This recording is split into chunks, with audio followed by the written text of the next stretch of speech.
Gloria a Dios. Continuaremos con el libro de los Colosenses.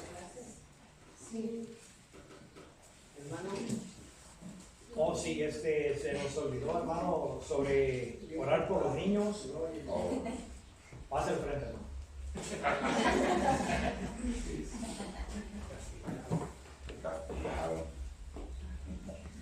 Vamos a orar por los niños. Señor, bendice a nuestros pequeños para que el día de hoy tengan un día provechoso, llenos en su espíritu de ti, llenos en su corazón para poder recibir las enseñanzas. Bendícenos a los adultos que estamos enfrente de ellos para saber qué palabras utilizar y qué ejemplos dar durante este momento para que sea provechoso en ellos. En Jesús Santo, amén. Amén.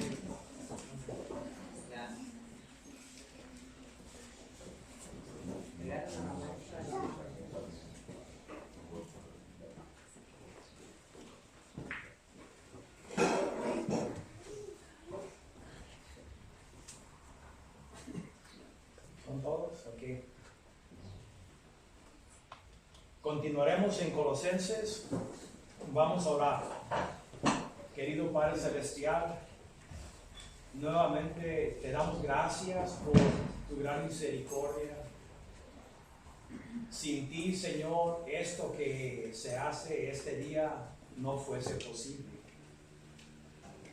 Te damos gracias, Señor, por haber bajado del cielo para redimir un pueblo especial, celoso para buenas obras, un pueblo separado, un pueblo apartado, consagrado a ti para tus propósitos. Gracias, Señor Jesús, que nos has dado esta bienaventuranza, este llamado. Somos recipientes de gran bendición y misericordia de tu parte, oh Padre. Ahora pedimos iluminación de tu Espíritu Santo, a quien tú mandaste del cielo, para no nomás regenerar, sellar, pero también para enseñar. Padre, pedimos que tu Espíritu Santo alumbre nuestros corazones, nuestros razonamientos, nuestra mente, Padre. Necesitamos conocerte más íntimamente. Ayúdanos, Padre Celestial, que lo que entendamos de acuerdo a tu Espíritu no sea nomás intelectual, Padre, sino que sea algo provechoso para que nosotros pongamos todas las enseñanzas por obra en nuestras vidas. Porque no somos justificados aquellos que oyen, tú dices, sino los que hacen tu palabra, aquellos que se esfuerzan a ser obedientes a la iniciativa y guianza de tu Espíritu Santo. Convéncenos, repréndenos, instrúyenos, haznos aptos, complétanos, Señor. Las deficiencias que hay en nuestra vida, Señor, solidifica nuestra fuerza para que esas deficiencias puedan ser compensadas por poder espiritual de tu Espíritu Santo. Bendice a tu pueblo, bendice tu palabra en el único nombre por lo cual cualquiera que invoque ese nombre será salvo, nuestro Señor Jesucristo. Amén. Amén. Continuamos en Colosenses.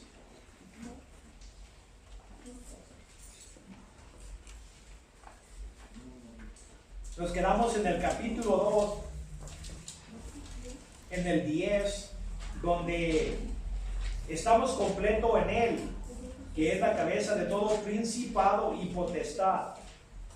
Como ya he dicho de antemano, para que nosotros comprendamos este libro y muchos libros del Nuevo Testamento sobre por qué el Espíritu Santo a través de Pablo estaba escribiendo estas enseñanzas, era primordialmente para refutar un movimiento que se alineó al mismo tiempo que el cristianismo en el primero y segundo siglo de la época moderna.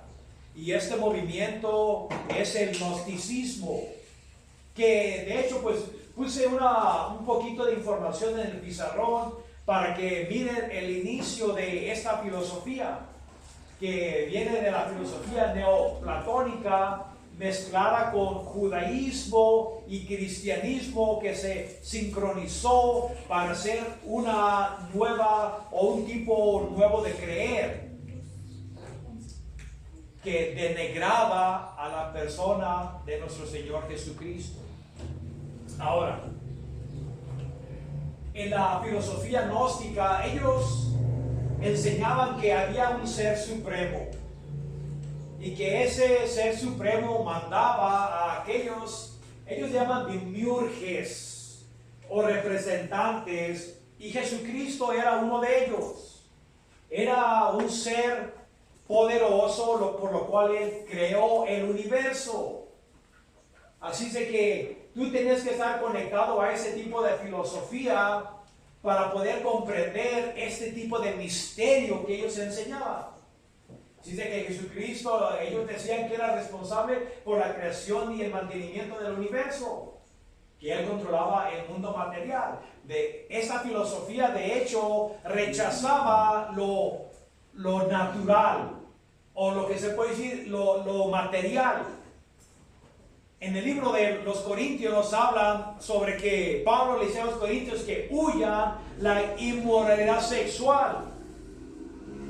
¿Por qué? Porque este movimiento gnóstico, ellos enfatizaban lo espiritual solamente. Porque las divinidades, ellos solo estaban interesados de que lo espiritual era bueno y lo material era malo. Así de que ellos enseñaban que tenías que rechazar lo natural o lo material y conectarte a lo espiritual. Por lo tanto, si tú cometías fornicación, no era nada. Porque últimamente lo material es malo. Entonces, si tú ibas a los centros de prostitución, a los templos, no era nada, porque lo que yo haga con el cuerpo no va a tocar a mi espíritu. Lo natural es malo por definición, así de que me tengo que apurar. Esto, lo natural se acabará, pero lo espiritual continuará. Lo único que es bueno, que seguirá hacia adelante, es el espíritu, así de que lo que haga el cuerpo es insignificante. No importa. Ya ven el tipo de filosofía. Así que eso demiurges, Jesucristo nunca pudo encarnarse como un ser humano, porque un ser espiritual bueno jamás puede tomar carne. ¿Sí me entienden? Entonces, ¿qué negaban allí? Negaban la encarnación del Espíritu Santo. Y ya sabemos las implicaciones, que si Jesucristo no es hombre, entonces no puede representarte en la cruz. Él no puede ser el segundo Adán. Así de que esta filosofía atacaba el corazón del Evangelio, que es la encarnación, la humanidad de nuestro Señor Jesucristo. Pero también decía, Jesucristo no, Él era una emanación. Él aparentaba, era un tipo de proyección fantasmal, pero no era real, porque ya hemos dicho que lo material es malo, así de que Él nunca tuvo cuerpo, así de que lo que la gente miraba era un espectro, una aparición. Y entonces un espectro no puede ir a la cruz y representarte como un ser humano. Niegan la encarnación, niegan la crucifixión, y obvio que también niegan la resurrección. Por eso Dios condenaba ese tipo de herejía. Y ese tipo, miren, Satanás desde el inicio, desde que les digo, en el principio que la maldición entró, Jesús o Dios le dijo a Eva que iba a poner conflicto, guerra, enemistad entre la simiente de la serpiente y la simiente de ella. Ahora, la serpiente, ¿cuáles descendientes tuvo? Bueno, ahí se estaba refiriendo de que por por causa de la caída, el hombre llegó a ser ahora hijo del diablo, aunque se oiga feo. El hombre es hijo del diablo. Jesús, cuando le dijo a los fariseos, su padre es el diablo, no estaba jugando, ni estaba blasfemando. Él estaba diciendo una realidad. En el jardín, el hombre pasó a ser hijo de Dios a hijo del diablo espiritual. Y si se fija en el conflicto que hubo entre la simiente de la mujer y de la serpiente, Caín nos dice la palabra que era hijo del diablo, ¿no? Era del malvado, nos dice Primera de Juan y nos dice Judas también. Así de que miramos el conflicto, el choque entre los creyentes y no creyentes. Satanás todo el tiempo ha perseguido a los que creen. En toda la historia, por eso Jesucristo decía sobre Jerusalén que la sangre desde el justo Abel hasta Zacarías, a quien ustedes mataron, entre el altar y el templo, le caerá a esa generación, a esa gente que rechazó a Jesús. Así de que la persecución de los santos, de los creyentes, todo el tiempo ha sido algo real. Satanás todo el tiempo ha infiltrado. Y aquí se estaba infiltrando en el cristianismo, porque la agenda de él es que destruir. La agenda es confundir y dividir. Él quería contaminar el evangelio en su puridad, mezclándolas con filosofías griegas. Ponle poquito de aquí, o judaísmo, poquito de la filosofía o especulación griega, mézclalos con poquito cristianismo y tenemos un blindaje que llamamos el gnosticismo. Por eso aquí nos dice en este versículo 10, y vosotros estáis completos en él. Los gnósticos decían, no están completos, ustedes necesitan ser iniciados en un super conocimiento, porque la palabra Sofía quiere decir sabiduría. Si ustedes quieren saber en realidad el misterio de Dios, necesitan venir a nuestro grupo de los iniciados, porque no estamos conectados con los demiurges, con esas divinidades. No somos iluminados. ¿Cuánta gente nos dice ahora, no, yo soy el ungido?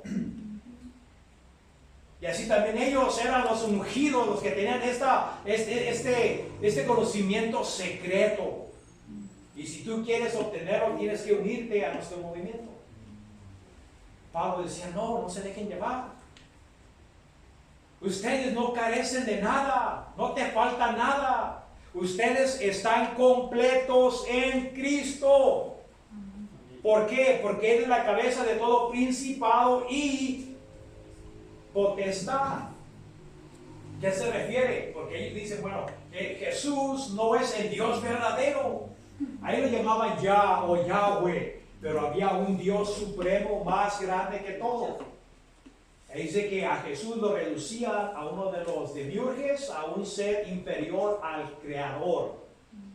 Y ahora están mirando cómo la filosofía, porque es una filosofía gnóstica que ha reemergido en el movimiento de los testigos de Jehová, que denegran a Jesucristo a un ser creado.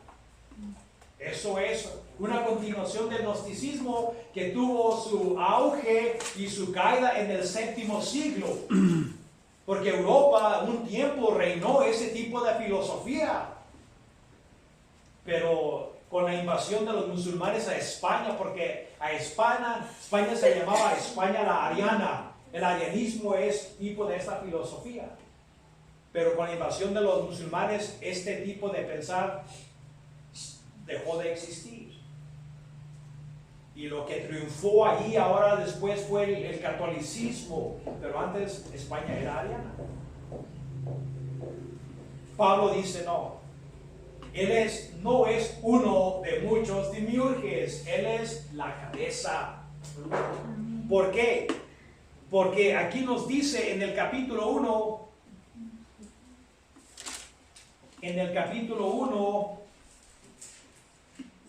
1:16, porque en él fueron creadas todas las cosas, las que hay en los cielos y los que hay en la tierra, visibles e invisibles, sean tronos, sean dominios, sean principados, sean potestades, como lo estamos leyendo, todo fue creado por medio de él y para él. 15. Él es la imagen del Dios invisible, el primogénito de toda la creación. Si Él fuera un ser creado, no fuera la imagen de Dios.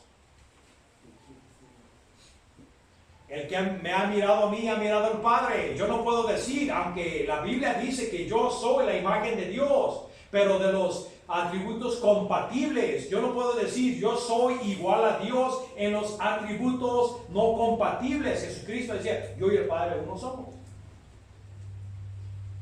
Lo que el Padre hace, el Hijo hace. Yo no puedo decir eso. Por eso, hermanos, Jesucristo, Él es supremo. El Dios invisible que no ven, se hizo visible en la persona de nuestro Señor Jesucristo. Estás completo. Él es la cabeza. Él no es parte de este cuerpo creacional. No, Él es la cabeza. Él es el que inicia y el que sostiene. Él es el creador. Porque todo fue creado para Él y por Él. Y no nomás eso, en Él o en Jesucristo también fuisteis circuncidados con la circuncisión no hecha a mano. Acuérdense, hermanos, que la circuncisión no vino de Moisés. Se recapituló, se recalcó en la ley de Moisés, pero no era de Moisés. La palabra nos dice que la circuncisión era de los padres. Cuando ustedes miren ese término de los padres, se está refiriendo a Abraham, Isaac y Jacob, que fueron los padres de la nación de Israel. Así de que la circuncisión se le dio a Abraham y a toda su simiente, y nos dice las escrituras de que la circuncisión era una señal entre Dios y su pueblo en términos de la tierra de Canaán. Así de que ellos tenían que hacer un pacto, si se puede decir un pacto de sangre, porque al circuncidar al niño tenía que haber derramamiento de sangre. Pero ahora dice, en Él hay algo más, porque no nomás porque la gente, miren, los judíos ellos pensaban de que cuando ellos decían, tenemos a Abraham como padre, ¿quién no los acusó Juan el Bautista de decir eso? Dice, pero él puede levantar la descendencia a Abraham de estas piedras. Obvio que él estaba exagerando en hipérbole, pero él les estaba diciendo, ustedes se jactan de que son descendientes de Abraham. De hecho, si los católicos dicen que el que está a la puerta del cielo con las llaves es Pedro, los judíos decían que el que estaba a la puerta del cielo era Abraham, y miraba a ver quién estaba circuncidado y quién no. Así de que ellos empatizaban mucho la circuncisión externa, y ellos tomaron el símbolo como la forma de salvación. En otras palabras, yo he sido circuncidado, soy salvo, soy descendiente de Abraham, ya estoy listo, voy al cielo. De hecho, los gentiles decían de que no nos éramos la leña del infierno. Ellos, los judíos, decían de nosotros. Y aquí Dios nos está diciendo, el énfasis no es en lo externo, no en el símbolo. Igual que el bautismo es un símbolo, no te va a salvar. Mucha gente dice, hermano, si usted no se bautiza no puede ser salvo, no puede ser salvo. El símbolo no te puede salvar. El símbolo es una afirmación de tu fe que has creído, pero no el método de salvación. Así de que aquí también una mezcla en Colose entre judíos y gentiles les está diciendo no nomás de la especulación griega, pero también aquellos que se jactaban que eran diferentes, que eran semilla de Abraham y por lo tanto tenían el derecho de entrar al cielo. Pablo está diciendo, no, miren, en Él también fuisteis circuncidados con circuncisión no hecha a mano, con ningún cuchillo. Porque lo que Dios requiere cuando se circuncidaba al niño, pues obvio que tenía que ver, se le quitaba algo. Pero lo que Dios está hablando era un símbolo de la circuncisión del corazón, que lo que se le quita al hombre es el pecado. Pero para que haya ese pecado se ha quitado, tiene que ver ¿qué? Derramamiento de sangre. Así es de que la circuncisión verdadera que te deja entrar al cielo es la circuncisión no hecha por un cuchillo o por un sacerdote, sino por el Espíritu de Dios. Cuando tú crees, es porque el Espíritu de Dios ha cortado el pecado en tu vida y te ha circuncidado, ha hecho un pacto contigo. En él también fuisteis circuncidados con la circuncisión no hecha a manos, es invisible, porque esto lo hace el Espíritu Santo al echar de vosotros el cuerpo pecaminoso carnal, y se refiere pues al exceso cuando es circuncidado, así también se refiere de que el pecado ha sido removido de nuestras vidas por la circuncisión hecha por el Espíritu en la circuncisión de Cristo. Solo Cristo puede circuncidar tu corazón. Nadie que no sea circuncidado del corazón puede entrar en el reino de los cielos. La palabra usa muchas metáforas, ilustraciones. Una de ellas es esto: si no naces de nuevo, Jesucristo le puede haber dicho, si no eres circuncidado del Espíritu, no entrarás en el reino de Dios. Es lo mismo, es la regeneración. Cuando hay circuncisión del corazón es porque ha habido regeneración, donde Dios remueve tu pecado y te pone en una relación salvífica con Él, una relación personal. Ahora, ¿y qué ha pasado con la circuncisión? Dice, sepultados con Él en el bautismo. Ahora está usando la ilustración, ya no de la circuncisión, pero la ilustración del bautismo, que también es un símbolo. Porque ¿qué representa, hermanos? Yo sé que en el sistema en que nacimos, rocian al niño o se le echa agua en la cabecita. Pero en realidad eso no hacía Juan, él estaba en el río Jordán. Nosotros creemos en sumersión. En sumersión. ¿Por qué? Porque el agua representa la tumba, donde tú, cuando te bajan al agua, mueres, y cuando sales del agua representa nueva vida. Así es de que no nomás estamos proclamando una realidad de nuestra vida, de que el viejo hombre, ese carnal que ha sido circuncidado, ahora ha sido levantado de su muerte espiritual a nueva vida. Eso es el símbolo. Y también esto, también representa nuestra unión a Jesucristo. Por eso dice, unidos en Jesucristo y levantados en unión con Él. Así de que el bautismo también representa que cuando Cristo murió, tú muriste. De hecho, vámonos un poquito más atrás. Cuando Él murió, tú muriste. Porque Él estaba allí representándote a ti, como si tú fueses esa persona. Dice que cuando Él murió, tú muriste. Cuando fue sepultado, tú fuiste sepultado. Cuando Él se levantó de entre los muertos, tú fuiste levantado de entre los muertos. Cuando Él ascendió a gloria y se sentó a la diestra del Padre, tú te levantaste con Él y estás sentado en los lugares celestiales en Cristo. Amén. Eso es una realidad. Físicamente no lo estamos, pero en nuestra unión espiritual no estamos desunidos a Cristo, estamos unidos. No estamos desconectados, por eso dice que Él es la cabeza de la iglesia. La cabeza nunca ha estado desconectada del cuerpo. Si hubiera una desconexión, entonces el cuerpo estuviera muerto. Aunque físicamente no lo estamos, espiritualmente sí lo estamos. Dice que sepultados con Él en el bautismo, en el cual fuisteis también resucitados en unión o juntamente con Él, mediante la fe en el poder de Dios que levantó de los muertos. Ese mismo poder que levantó a Jesucristo de entre los muertos es el mismo poder que te levanta a ti de tu tumba espiritual. Amén. Ese poder de resurrección es el mismo poder que efectuó una resurrección en tu vida. Si has nacido de nuevo, tú tienes vida, resurrección en ti. Si eso no ha acontecido en tu vida, entonces eres un religioso más.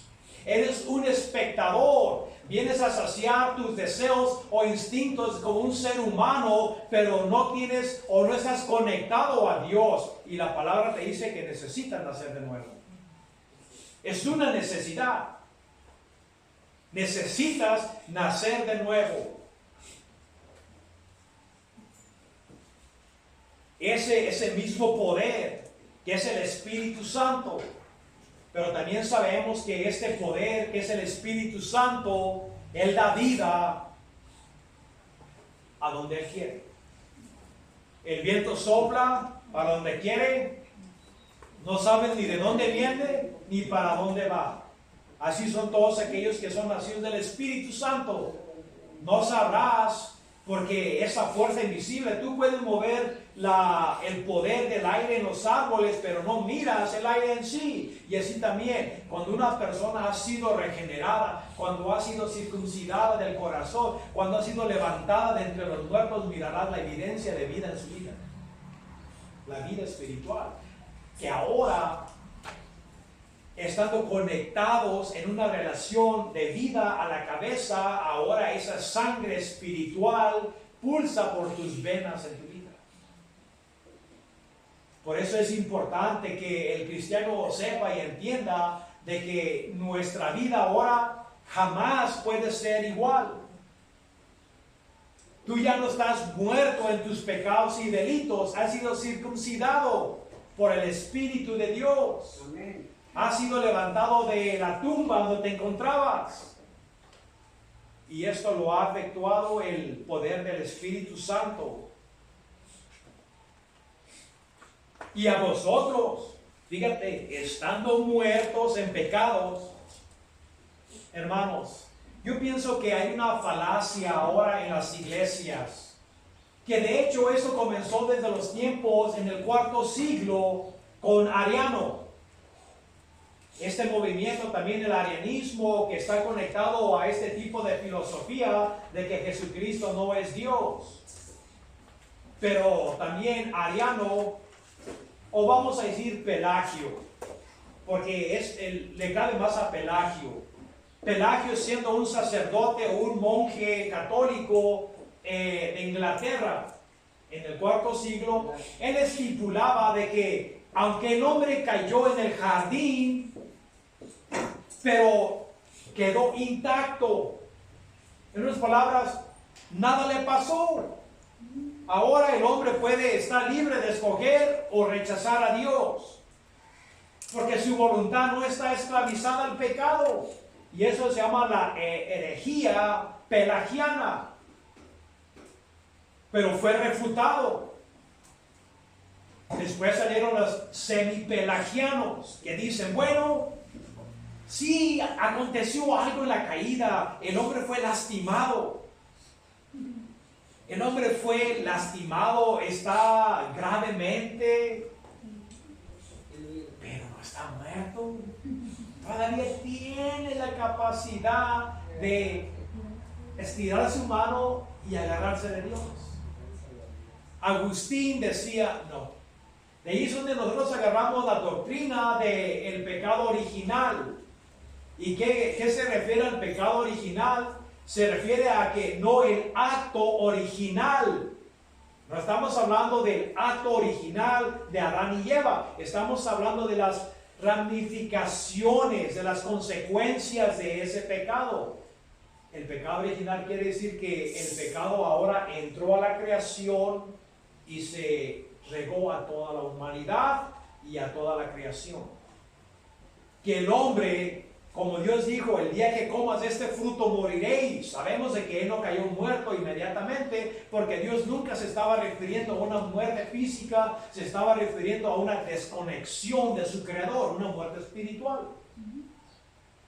Y esa misma caída, esa muerte espiritual se le ha pasado a todo ser viviente en la faz de la tierra. ¿Por qué creen que Cristo dijo tienes que nacer de nuevo? ¿Por qué? Porque te encuentras en un estado de muerte. Es necesario que salgas de ese sepulcro. Eso es lo que nos dicen las Escrituras. El hombre no está semiherido. Hay folletos que enseñan de que el hombre está flotando en la superficie de las aguas y que pasa un barco y que le tira el salvavidas. Lo único que este varón tiene que hacer es agarrar, echar su mano y agarrarse del salvavidas y se salva. Eso nos dice las Escrituras, que estás flotando arriba. Hermano, si todavía tienes la capacidad de agarrar ese salvavidas, es que no estás muerto. Solo un muerto puede agarrar un salvavidas. Dios no te dice que estás flotando, que estás en el último respiro, bocado de aire y que te estás hundiendo. La Escritura te describe a ti que estás 6 metros bajo el agua, muerto. En un estado de rigamores. Muerto. Y un muerto no puede ser nada por sí mismo. Y eso es la analogía que Dios usa para describir la condición del ser humano. Estás muerto. Estarás muy vivo físicamente, te mueves para allá, para acá, haces decisiones, etcétera, comes, etcétera. Pero estamos hablando de que eres un cadáver espiritual.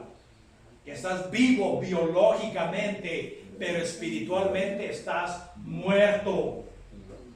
Necesitas un levantamiento, necesitas una resurrección espiritual. Y aquí es igual que lo que nos dice en el libro de Efesios. Fíjense, Efesios 2:1.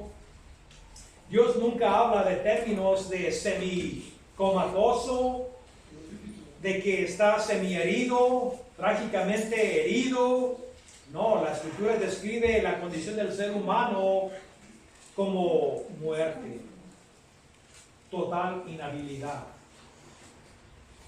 2:1. Y Él os dio vida, igual que lo están diciendo con los Colosenses. Por eso Efesios y los Colosenses son cartas hermanas que casi dicen lo mismo, porque fueron escritos no nomás por el mismo autor, sino que también del mismo calabozo. Porque Pablo estaba en Roma en una cárcel y les estaba escribiendo a estas iglesias, a Efesios no, pero a Colosenses sí, porque allá sí estaban siendo invadidos por estos gnósticos. Pero casi es lo mismo lo que les está diciendo. Y Él os dio vida a vosotros cuando estabais casi muertos. Estabais muertos en vuestros pecados y delitos. En los cuales, ¿y qué se refiere a pecados y delitos? En los cuales anduvisteis en otros tiempos siguiendo la corriente de este mundo. El mundo está muerto. ¿Y quién es el que los mueve? Conforme al príncipe de la potestad del aire, alguien que no se mira, pero que los mueve, es el titiritero, el espíritu que ahora obra o opera en los hijos de la desobediencia. Y fíjate, aquí está en el término, dice ja, que es los hijos de la desobediencia, no los hijos de desobediencia, pero se está refiriendo en el singular, no plural. ¿A qué se está refiriendo? A los hijos de la desobediencia, a los hijos de Adán, básicamente lo que está diciendo. Eso es la condición del ser humano. Y fíjate, entre los cuales también todos nosotros vivíamos en otro tiempo, estábamos muertos en los deseos de nuestra carne, haciendo la voluntad de la carne y de los pensamientos, y éramos por naturaleza hijos de ira. Esa es la condición del ser humano. Lo mismo que los demás, pero Dios, que es rico en misericordia, es solamente por misericordia que una persona es salva. Misericordia, es todo. Por la misericordia, por su gran amor, por lo que nos amó, aún estando muertos en pecados, nos dio vida juntamente con Cristo. Es lo mismo que te está diciendo en Colosenses. Y aquí te da un paréntesis de que te enfatiza que porque gracia es la misericordia, eres salvo, solamente. En Corintios le dice para que nadie se jacte en su presencia. Si alguien se jacta, que se jacte en el Señor. Capítulo 1 de 1 Corintios. Eso nos dice, nadie se puede jactar. Así de que estamos completos en Cristo porque en Él fuimos circuncidados, en Él obtuvimos el bautismo, nos ha levantado de nuestra tumba. Él ha, estando muertos en pecados, en la incircuncisión de vuestra carne, os dio vida juntamente con Él. Fíjense aquí, hermanos, que la vida está solamente en unión con Cristo. Pero es que yo tengo que guardar los mandamientos para salvarme. Los mandamientos, ¿cuándo te van a dar vida? Los mandamientos estaban escritos en una piedra. Una piedra no te puede dar vida. Ahí te estaban impartiendo el conocimiento del bien, el conocimiento del estándar de Dios. Nunca se le fueron dados al ser humano para que los guardara y se salvara. ¿Desde cuándo un muerto puede guardar la ley de Dios? Un muerto no puede guardar la ley de Dios. Un muerto, ¿por qué creen que nadie puede guardar los 10 mandamientos? Ahora nosotros como cristianos, en el poder del Espíritu Santo, sí los podemos guardar, y en ciertas ocasiones, porque no todo el tiempo somos obedientes. Pero el mundo, ellos no pueden agradar a Dios. Eso lo dice en Romanos 8. Nosotros guardamos los mandamientos de Dios por agradecimiento y porque el Espíritu Santo nos induce a la obediencia. No por querer ganar el favor de Dios, ya obtenemos el favor de Dios. Pero el mundo, en las circunstancias, no importa qué religión le pongas, ellos están por las leyes divinas, o aunque sea por la conciencia, pero piensan que si viven de acuerdo a su conciencia o a la ley moral externa, de que tal vez puedan agarrar el favor de Dios. La Escritura te dice, no lo obtendrás. Dios nunca dio los 10 mandamientos para que tú los guardaras y te salvaras. No, Dios, Él tiene que juzgar un solo pecado. Cuando el hombre cayó, ¿cuántos errores cometieron Adán y Eva para que dijera Dios, ok, ya me enfadé, hasta aquí? Eso no. Cuando uno ofende la santidad de Dios, aunque sea un solo pensamiento, ya eres digno del infierno. Por eso Dios nos ha rescatado. Nos dio vida en unión juntamente con Cristo. La vida está en Cristo. ¿Y qué es lo que Él hizo? Perdonándonos todos los pecados. Todos los pecados. Y hay otra falacia que ahora se predica, el arminianismo. ¿Y qué estipula este tipo de pensar? O es que tú puedes perder tu salvación. Entonces no te perdonó todos los pecados. O te perdonó desde el día que naciste hasta el día que aceptaste a Jesucristo, y ya de ahí ya es condicional. Pues entonces te reduces otra vez a lo original, porque si no guardas la ley antes de tu salvación, tampoco la guardarás después de tu salvación. Ahora, sean ustedes honestos con ustedes mismos. ¿Quién guarda la ley? Nadie. Entonces, si vamos a vivir bajo ese tipo de pensar, nadie aquí se salvará.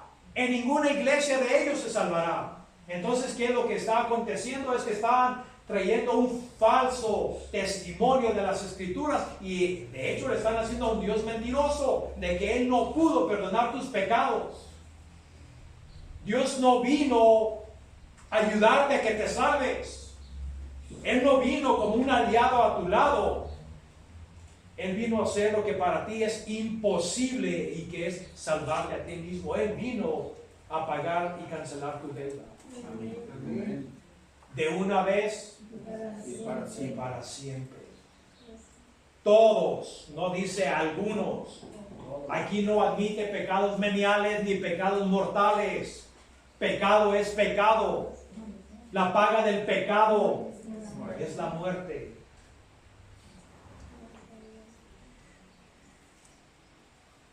Dice que juntamente en unión con Él nos ha perdonado todos nuestros pecados. Fíjate, anulando el acta de decretos que había contra nosotros. ¿Y qué se refiere el acta? Acuérdense, hermanos, yo no soy un buen dibujante, pero tal vez sea así. Este es un libro. y los muertos fueron juzgados de acuerdo a lo que estaba escrito en los libros. Apocalipsis 20. Dice que el hombre será juzgado por sus obras. Y eso es lo que Dios le está diciendo. Ese es el libro de las obras o de nuestros pecados, básicamente es lo que está diciendo. Así de que Él anulando, ¿qué hizo? Borró. Lo borró. Eso es anular. Canceló, ya estuvo. Por eso el cristiano que es salvo para siempre. De hecho, ¿no nos dice eso parte del nuevo pacto? Miren, vamos al libro de Hebreos. Tenemos que entender esto bien.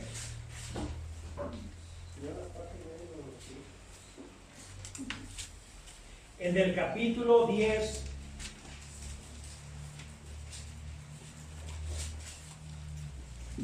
(10, 15) y nos atestigua lo mismo el Espíritu Santo, porque después de haber dicho, este es el pacto que haré con ellos después de aquellos días o los días de la cruz, dice el Señor, pondré mis leyes en sus corazones, ya no en piedra, sino en el corazón, que es otra forma de decir la regeneración, y en sus mentes las escribiré. Y añade, y nunca más me acordaré de sus pecados y transgresiones. Ahora, para decir, no, es que usted perdió su salvación, entonces quiere decir que Dios mintió, porque Él ha entrado en un pacto contigo.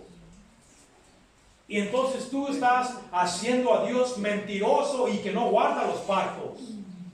Tú dijiste que anulaste la acta de decretos, pero después la vas a volver a levantar. Eso es un Dios mentiroso. Y quiero que sepas que el mentiroso eres tú, no Dios. Porque estás torciendo las escrituras a favor del antropocentrismo, a favor del hombre y su orgullo y su vanidad, que piensa de que puede alcanzar el favor de Dios por su excelente comportamiento. No lo harás. Eres aceptado en el amado. Aquí te lo dice Colosenses. Solo en Él fuiste aceptado,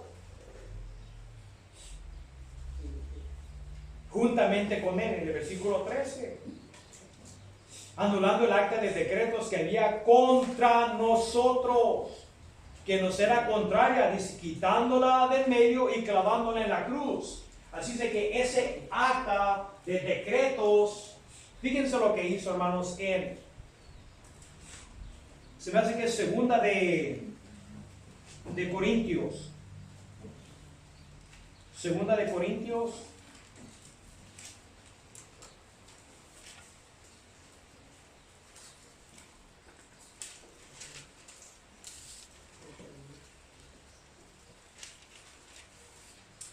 Va a ser 5:20. Ahora pues, somos embajadores de Cristo, como si Dios os rogare por nosotros. Les imploramos a ustedes en el nombre de Jesucristo que se reconcilien con Dios, porque Dios hizo a Él o a Jesús, que no conocía pecado, ser pecado por nosotros, para que fuésemos hechos la justicia de Dios en Él. ¿Qué está diciendo? Que Él fue hecho pecado. La maldición del pecado le cayó a Él. Por eso Él podía expresar, mi Dios, ¿por qué me has abandonado? ¿Por qué? Porque se le estaban poniendo los pecados, la imputación del pecado nuestro a Él. Así de que Él fue hecho pecado por nosotros, o maldición. Lo que la ley estipula, maldito todo aquel que no continúa en hacer todas las cosas escritas en el libro de la ley. Así de que la maldición por causa del pecado le cayó a Jesucristo, para que nosotros pudiéramos obtener la bendición de la justificación en Él. Un intercambio. Él toma tu pecado y Él te da su justicia. Así es de que, quitándola tus pecados, ese acta se la cargó a Jesucristo. A Él le cayó, se puede decir, el peso del libro, el peso de la ley. Entonces se miran hermanos, cómo no puede haber salvación en ningún otro sistema.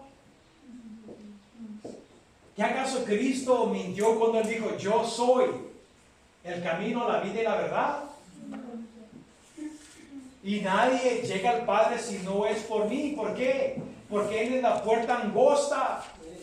El que entra por Él será salvo, nos dice Juan. Porque Él es la única puerta a la cual el Padre abre. Y todos los que entren por ella, aunque sea muy estrecha, entran a la salvación. Porque la mayoría del mundo va por la puerta ancha. Por el mundo de las obras que lleva a la perdición. El hombre jamás dará la talla. El hombre no hará el estándar que Dios ha puesto, que se refiere a la excelencia y la perfección. No se puede. Solo aquellos que reconocen que son pobres de espíritu, que saben de que están en la bancarrota delante de Dios, no tengo nada que dar. No tengo nada que aportar. No puedo poner mis cartas en la mesa y negociar con Dios. Dios no negociará su justicia con nadie.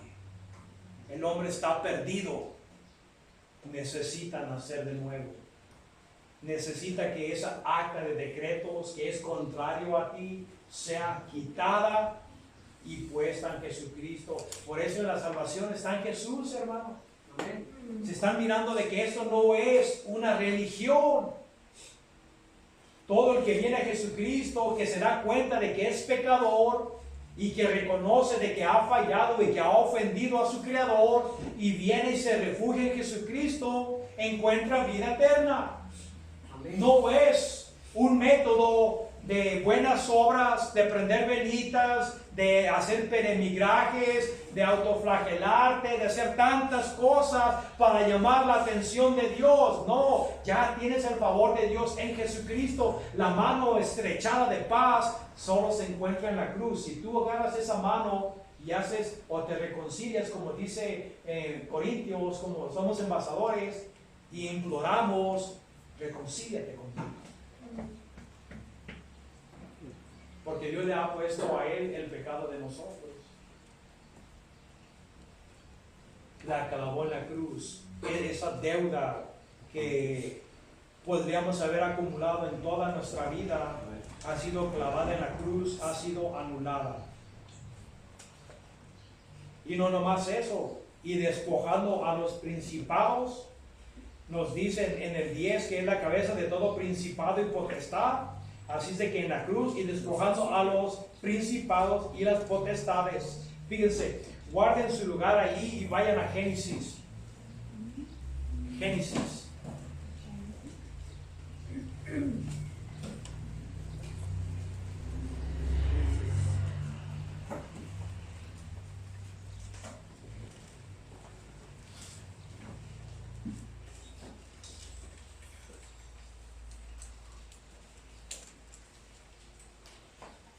En el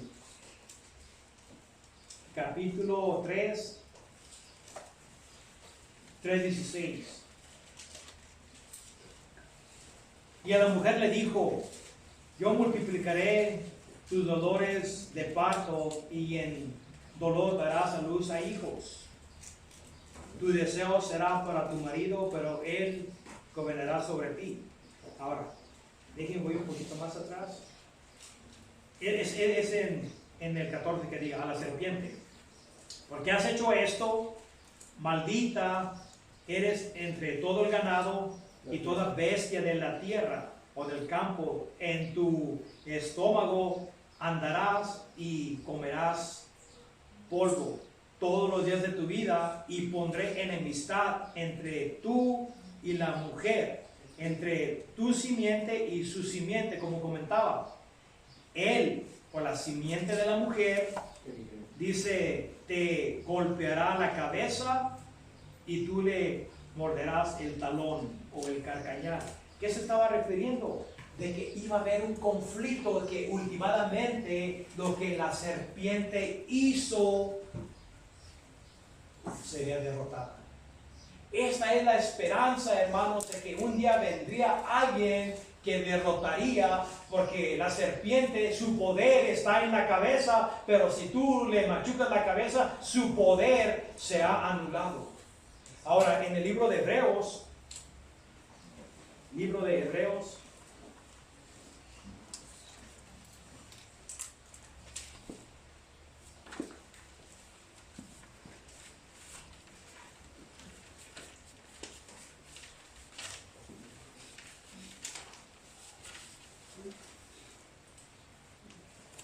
en el capítulo 2:14.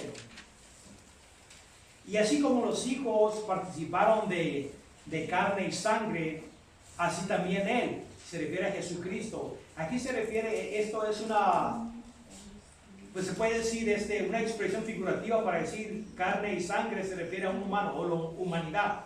Él también participó de lo mismo, o en la humanidad, para que mediante la muerte que hizo, pudiera destruirlo a él, que tenía el poder de la muerte, y esto es el diablo, y librar a aquellos que mediante el temor de la muerte estaban toda su vida sujetos a la esclavitud del temor de la muerte. El cristiano ya no le teme a la muerte, porque el que tenía el imperio de la muerte ha sido destruido.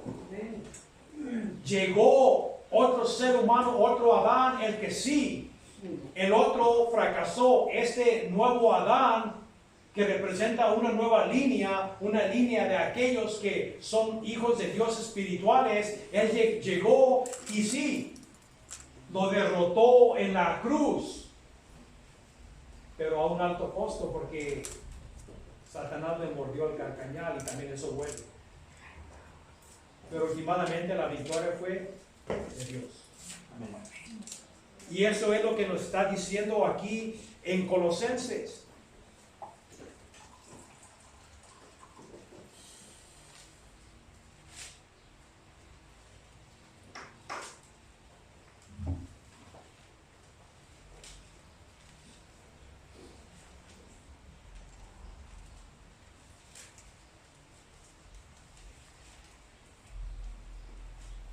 Dice que y despojando a los principados y los potestades, los exhibió públicamente, triunfando sobre ellos en la cruz.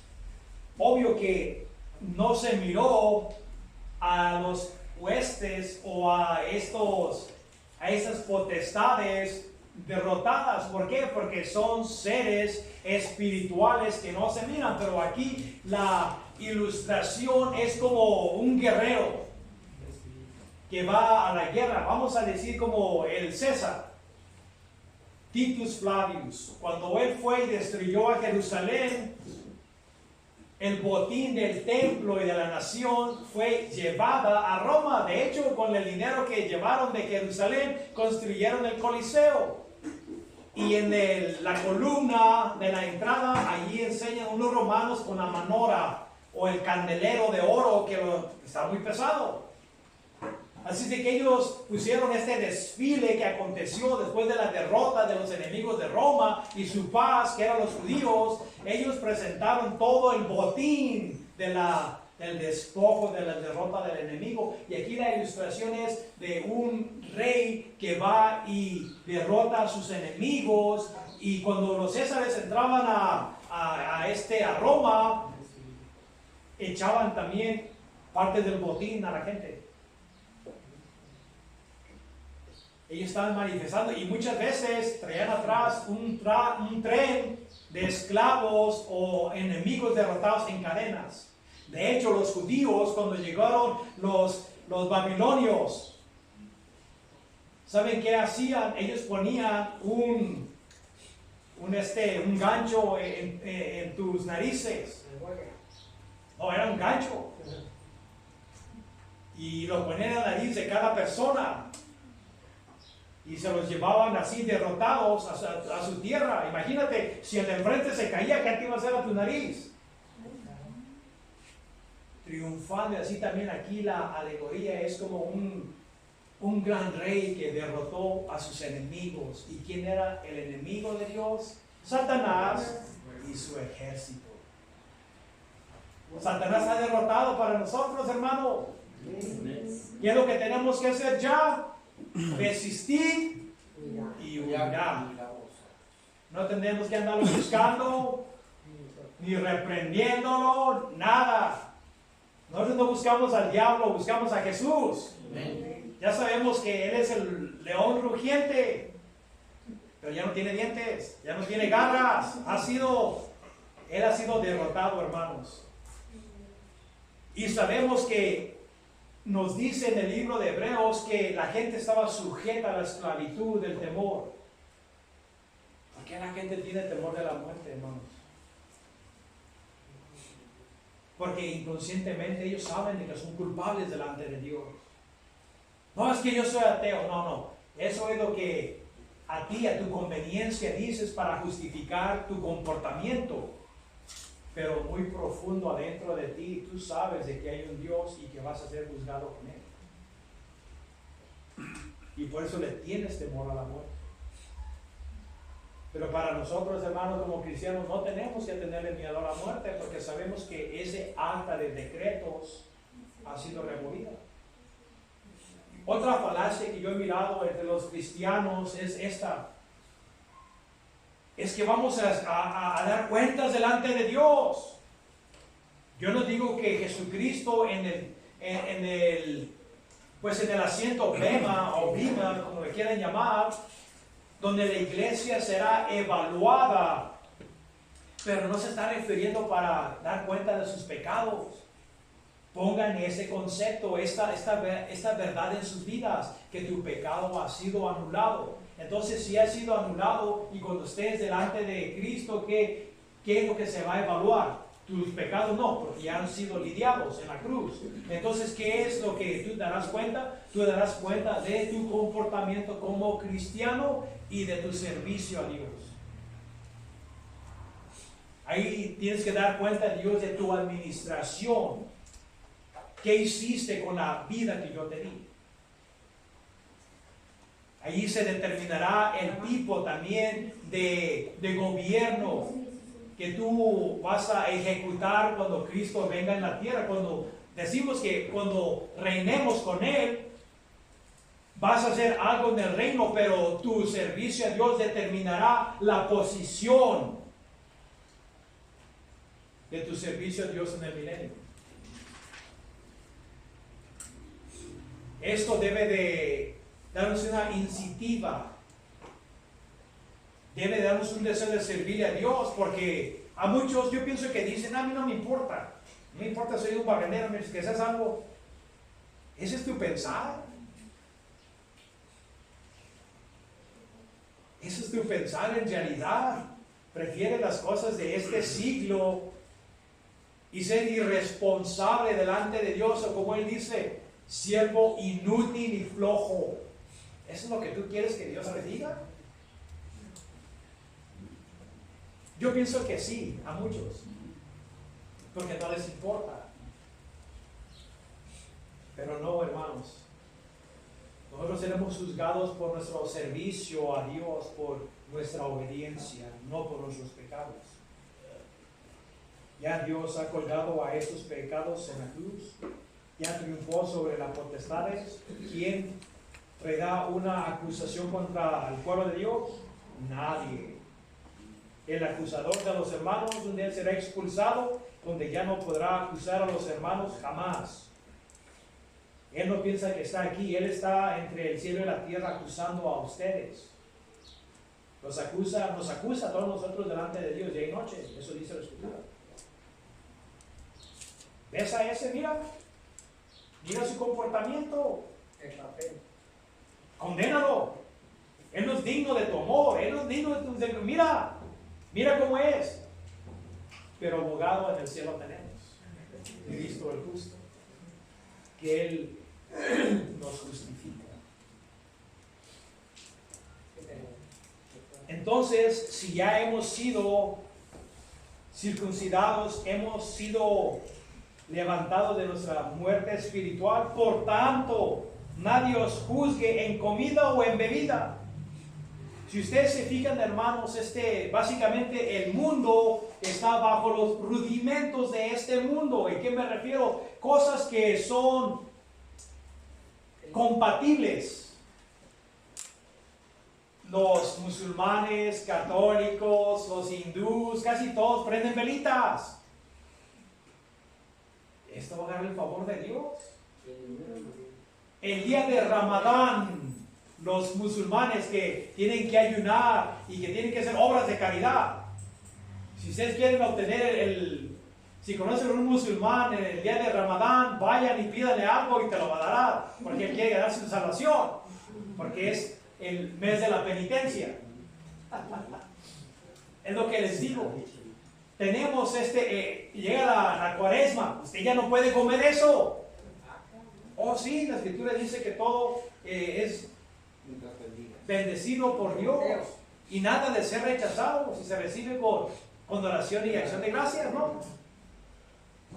Así de que el mundo está estancado como los fariseos. Hermano, usted tiene que lavar ¿cómo se llama? Este plato o esta ánfora de esta manera. Usted lo está haciendo al revés, eso no cuenta. Usted tiene que enjuagarse las manos 3 veces para acá y 5 para allá, si no, no cuenta. ¿Sí me entienden? Son puras tradiciones de hombres. Haz esto, no hagas aquello. No, ¿saben qué? El favor de Dios solo se encuentra en la cruz. No puedes añadirle nada. No hay nada que tú puedas hacer para llamar la atención de Dios. No, ¿sabes qué? Ya Dios oyó desde antes de hecho, ya Cristo había sido crucificado desde antes de la creación del mundo. Él ya sabía lo que iba a acontecer en ese jardín. De hecho, Él ya todo está escrito. Él sabe quién va a llevar a gloria. A los que llamó, justificó, y a los que justificó, ¿qué? Glorificó. Para los ojos de Dios está hecho. Está hecho, hermanos. Así es de que si alguien te dice, usted hermano, ¿por qué come carne este día? Yo he ido a tiendas donde pues tú compras cosa que tiene carne o ahora no se come carne. Ahora lo siento, yo no soy en su sistema. Pero por no ofenderlos, mejor no pidas eso. Porque Dios no nos ha llamado al conflicto, sino a que uno sea paciente y que uno les dé el evangelio correcto. No entrar en un conflicto donde no va a haber edificación. Uno tiene que ser sabio como hablarle a la gente, pero nosotros hermanos somos libres. Ya no estamos restringidos a que, ¿sabes qué? Estaba mirando la televisión de un peremigrante donde la gente iba sin zapatos. Me hace que era la Virgen de Zapopan, ¿no? Sí, la cosa Sí, iba sin zapatos, imagínate en el asfalto. ¿Cuánta distancia iban a recorrer antes de que las plantas de sus pies se lijaran? Y la pobre gente está estancada en sistemas hechos por el hombre que suplantan la verdad de Dios por la mentira. No se centran en lo que Dios ha hecho por ti, sino lo que tú haces por ti mismo. Si Dios te aceptara por lo que tú haces por ti mismo, entonces ¿para qué vino Jesús? Él te hubiera aceptado por tus obras. Pero Dios, al mostrarnos de que Él tuvo que despojarse de esos vestidos royales, de la realeza, y venir en forma de hombre, te está demostrando, sabes que no hay otro camino. Si yo no voy, ustedes no vienen. Y así es, hermano. Dice que nadie te juzgue en comida o en bebida. Hay gente que no toma soda. Hay gente que no toma café. Los mormones no toman café porque es pecado.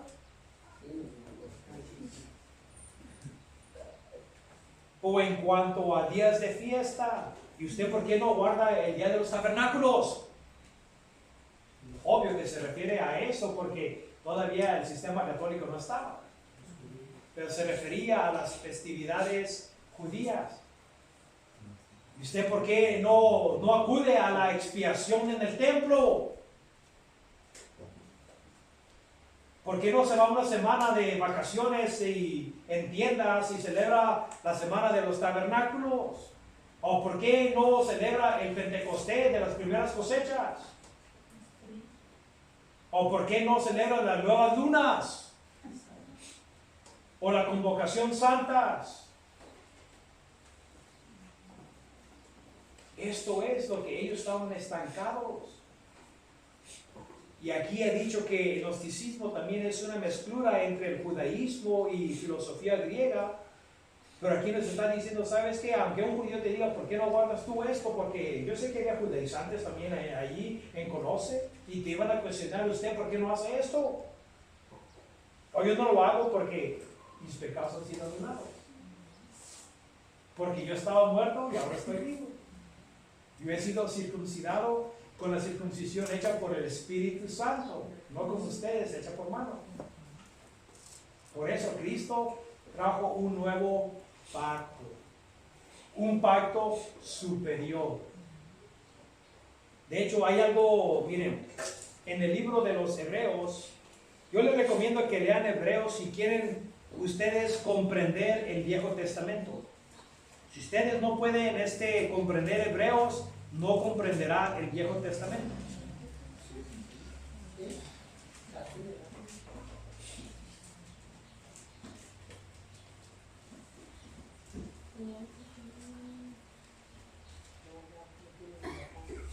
Bueno, fíjense primero, en el capítulo 9,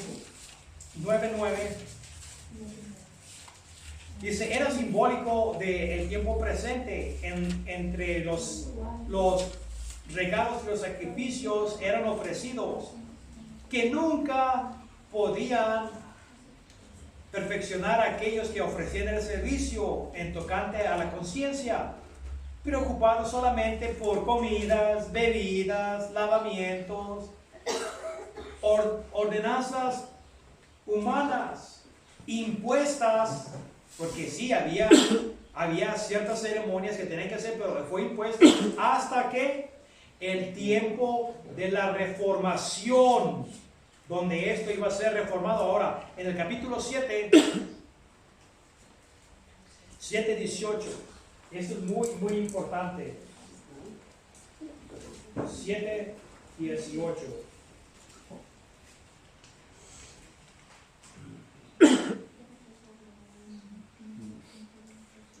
Queda pues abrogado el mandamiento anterior a causa de su debilidad e ineficiencia. Estamos hablando del viejo pacto. ¿Por qué? Pues nada perfeccionó la ley. ¿A quién perfeccionó? A nadie. Y de la introducción de una mejor esperanza, porque en la ley no había esperanza, por lo cual nos acercamos a Dios. Y eso no fue hecho sin juramento, porque a los otros ciertamente sin juramento fueron hechos sacerdotes, pero a con el juramento de que le dijo, juro el Señor y no se arrepentirá, tú eres sacerdote para siempre según la orden de Melquisedec. Así es de que era ineficiente, hermanos. Ahora hay otro versículo.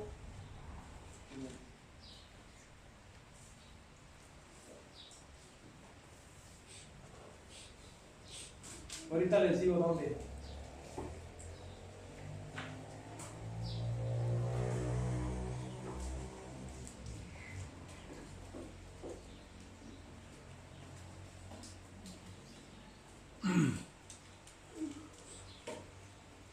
Sí, en el 8:7 nos dice,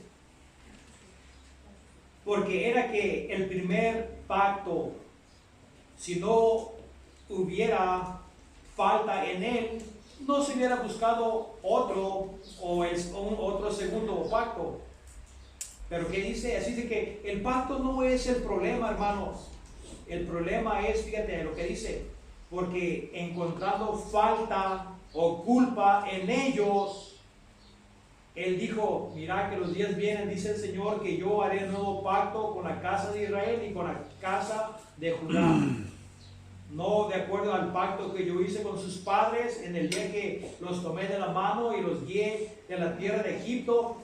Fíjate, porque ellos no continuaron en mi pacto. El pacto que nosotros hemos entrado es superior y ya no es aquellos rituales que los judíos hacían. Por eso Él dice que nadie te juzgue, ¿por qué usted no celebra esto? De hecho, yo sé que hay mucha gente que dice, usted no guarda el sábado, está infringiendo la ley. Más adelante vamos a tocar lo que dice Colosenses sobre el sábado. Porque también el sábado era algo simbólico de lo que había de venir, pero tocaremos más cuando venga pues el día. Pero ya no estamos sujetos a leyes, ya no estamos sujetos a nada. Ahora nuestra sujeción es a Jesucristo. Tenemos vida eterna, hermanos. Amén. Hemos entrado en un acto o pacto superior, porque la ley jamás perfeccionó a nadie. Lo único que la ley hacía, de acuerdo a los hebreos, era recordar a los judíos de su fracaso año tras año tras año. Era incansable de tanta sangre que corría al pie del altar, de tantos corderos, palomitas, terneros que eran ejecutados a diario, pero que nunca pudieron quitar el pecado. Pero ahora sí el pecado ha sido removido, hermanos. Amén. Ha sido circuncidado. Ahora el derramamiento de sangre que Cristo ejecutó en la cruz, que es una metáfora para decir su muerte, ahora te es imputada a ti. Ahora el pecado ha sido removido. Ese acta de decretos ha sido nulificada, anulada. Tú has sido levantado en unión juntamente con Cristo. Ya no estás incompleto, no ocupas una filosofía extra bíblica o extra escritural. Tú estás completo en Cristo, hermanos. No ocupan nada más. Lo único que Dios quiere es que se sujeten a la cabeza. Más adelante vamos a mirar sobre esto, porque no todos se quieren sujetar a la cabeza. Hay muchos llaneros solitarios desconectados de la cabeza. Están haciendo de las suyas, o por lo menos piensan, pero esto no es lo que Dios requiere de su pueblo. Para la siguiente semana vamos a mirar este asunto. Bueno, ahí le paramos, hermano. Dios los bendiga. Amén.